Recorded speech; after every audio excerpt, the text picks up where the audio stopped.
Good morning and welcome everyone to this morning's Finance and Governance Committee for July of 2025. I'll be chairing this morning due to the absence of Councillor Paul Tully. Just noting the councillors in attendance, we have Deputy Mayor Jonig, Councillor Andrew Antonelli, Councillor Jim Madden, and as an observer we have Councillor Augustine. In terms of apologies, I do have a leave of absence. We have Councillor David Martin as an observer as well. And it's a very fetching blue outfit there, Mr. Martin.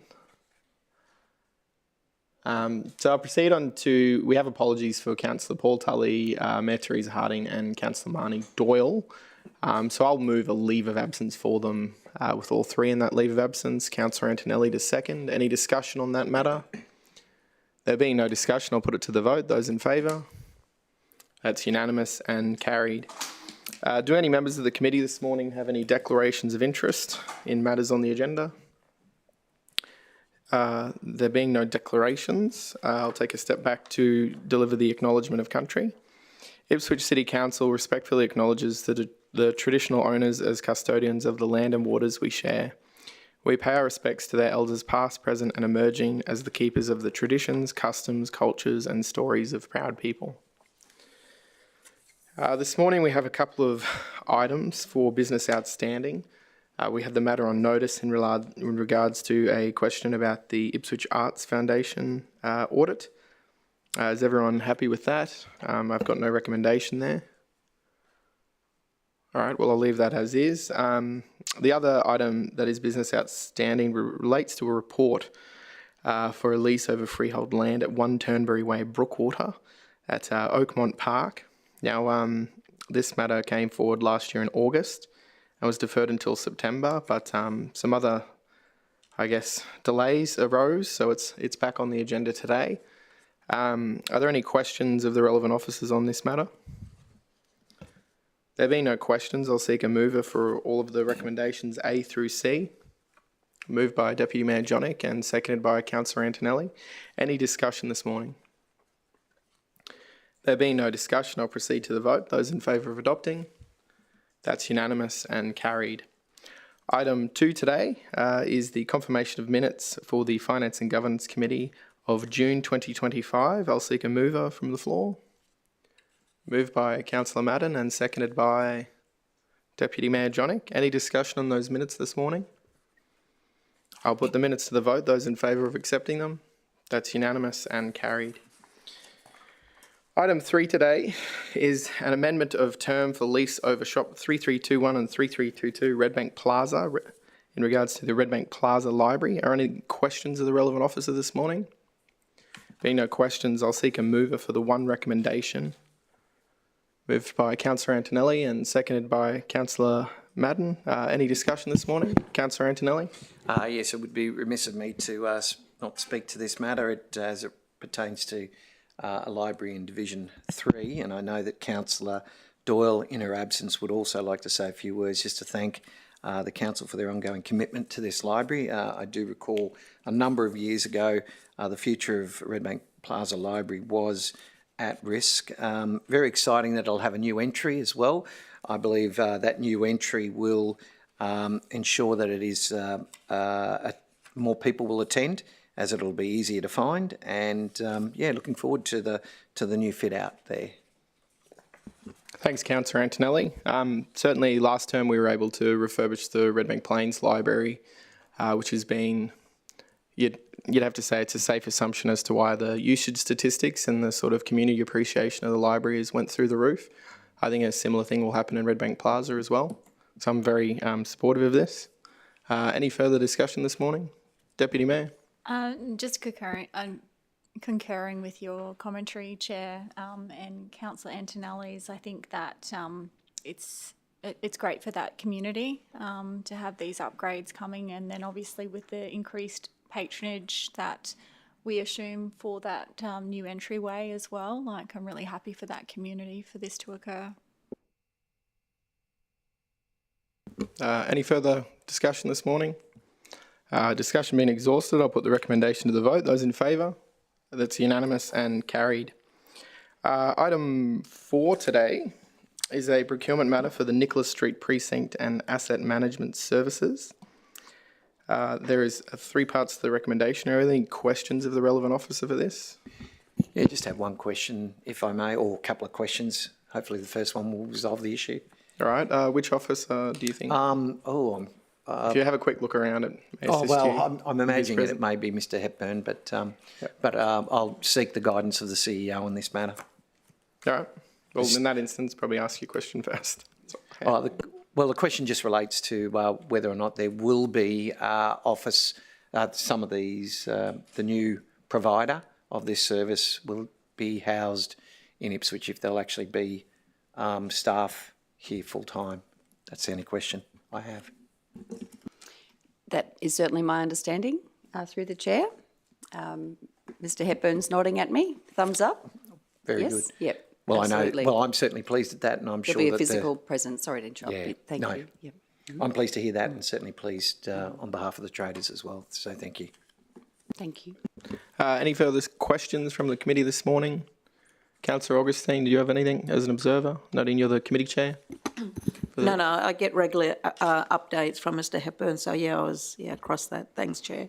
All right, excellent. That being said, I'll seek a mover from the floor for recommendation A through C. Moved by Councillor Andrew Antonelli, seconded by Deputy Mayor Nicole Jonick.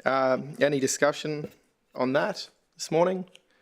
There being no discussion, I'll put it to the vote. Those in favour of adopting? That's unanimous and carried. Item 5 today is the procurement matter for significant contracting plan, grounds maintenance and associated services. That's one recommendation. Are there any questions this morning? There being no questions, I'll seek someone to move that recommendation. Moved by Deputy Mayor Jonick, seconded by Councillor Antonelli. Any discussion this morning? There being no discussion, I'll take the matter to a vote. Those in favour of adopting? That's unanimous and carried. Item 6 today concerns the revised councillor discretionary funding policy. Are there any questions this morning in regards to that? Councillor Antonelli? If I may, my question just relates, I know that it was mentioned in a previous, whether it was a workshop or council committee meeting, about whether or not there's any changes to the way we assist school P&Cs and the like with funding. I don't see any specific changes in that regard, noting that some schools are in some very low socioeconomic areas and we have quite stringent controls with respect to schools obtaining funds. So I'm just wondering whether there's been any relaxation or modification in relation to that. My understanding is administratively there's a bit of a quirk in that there's certain things that are set in the policy. So the change from each councillor being able to give $1,000 to each councillor being given a $2,000 required a change in policy. Whereas what you're speaking to refers to some changes that are required in the guidelines. Guidelines, correct. Yeah. So I can give you an undertaking that we can get you more information on that prior to the council meeting and what that process looks like, if that's sufficient. Yes, very much so. Thank you. All right. Any further questions? There being no further questions, I'll seek a mover for the recommendation. Moved by Councillor Madden and seconded by Councillor Antonelli. Any discussion this morning? Councillor Antonelli? Yeah, I just want to commend the officers for their for their ability to work with us on this. I think it was this was raised by Councillor Doyle and myself some time ago about some flexibility in relation to this.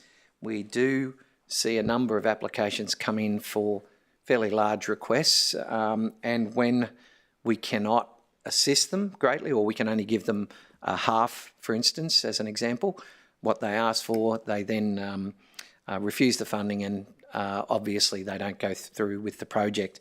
The opportunity to give more than $1,000 if it is a worthy program or a worthy project is certainly something that I know a number of the councillors were very keen to do. The fact that we can give up to a maximum of $2,000 per councillor, and that the overall application maximum has been raised from 9 to 10 does give greater opportunity, I believe. So yeah, I just commend the officers' flexibility in allowing this to happen.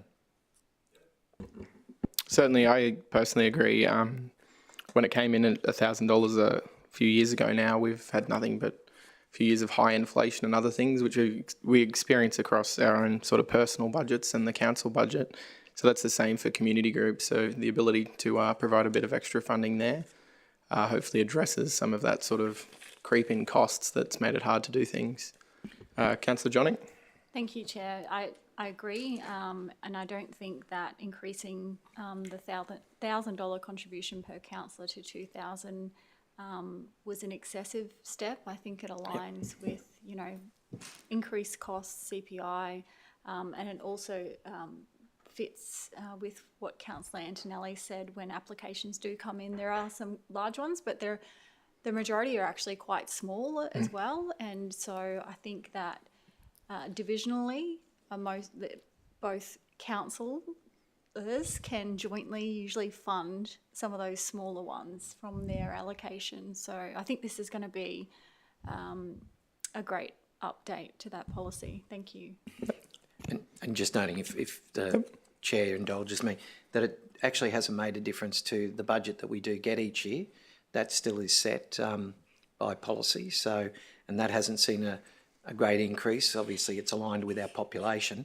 So it doesn't mean that we've got more money to spend. It just means that we have greater flexibility. Yep, agreed. All right, any further discussion? I'll put the matter to the vote then. Those in favour of adopting? That's unanimous and carried. Item 7 today was a late report, the monthly financial performance report for June 2025. Do any committee members have questions about this?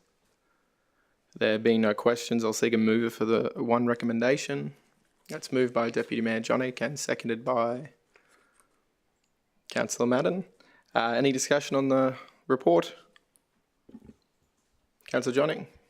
There was a lot of movement over a lot of lines, but in the end, on the operating balance, we come very close to what was budgeted. It's some great work from our finance team. There's a lot of moving parts in this organisation, so just wanted to thank them for all their work and vigilance. Yep. And get some sleep after June.